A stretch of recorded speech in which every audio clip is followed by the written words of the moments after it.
ಇನ್ನು ಹೆಚ್ಚಾಗಿ ಸಿಕ್ಕಾಕಿ ನಿಮ್ಮ ಮರಣಕ್ಕೆ ಒಯ್ಯುವಂತನಾಗಿದ್ದಾನೆ.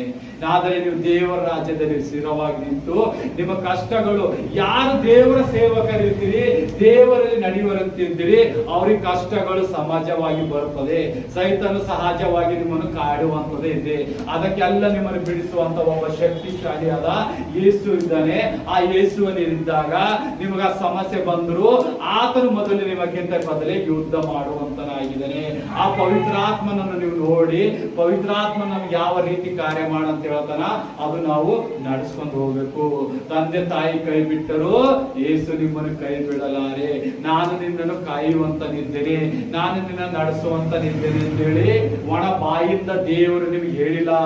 ಆತನ ಕಾರ್ಯ ಮಾಡ್ತಾ ಇದ್ದಾನೆ, ಆತನ ಕಾರ್ಯಗಳು ನಡೀತಾ ಇದ್ದೇವೆ, ಆತನ ಕಾರ್ಯ ನೋಡ್ತಾ ಇದ್ದೀರಿ. ಆದ್ರೆ ಯಾರು ಆತನಿಗೆ ಸ್ತುತಿ ಸ್ತೋತ್ರ ಹೇಳುವರಿಲ್ಲ.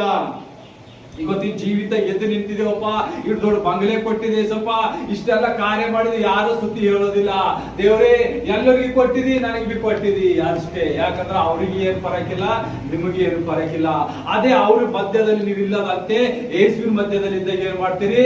ಥ್ಯಾಂಕ್ ಯು ಲಾರ್ಡ್ ಜೀಸಸ್, ಇವತ್ತು ಮುಂಜಾನೆ ದಿನ ನನಗೆ ಎಬ್ಸಿದಕ್ಕಾಗಿ ಸ್ತೋತ್ರ, ನನಗೆ ಸೂಪರ್ ಬ್ಲೆಸ್ ಮಾಡಿದಂತ ಹೇಳ್ತೀರಿ. ಅಂಬಲ್ರಿ ಅಲ್ರಿ, ಇದು ಸತ್ಯ ಅದ. ಯಾರ್ಯಾರು ಅಂಬಲ್ ಎದ್ದಿನಾಗಂತೀರ ಅಂಬಲ್ರಿ. ಯೇಸುವೆ ಯಾನ್ ಮಾಡಿ ಹಂದ್ಯಾನ್ ಶುರು ಆಯ್ತದ. ಆದ್ರ ಒಬ್ಬರು ಅಂಬಲ್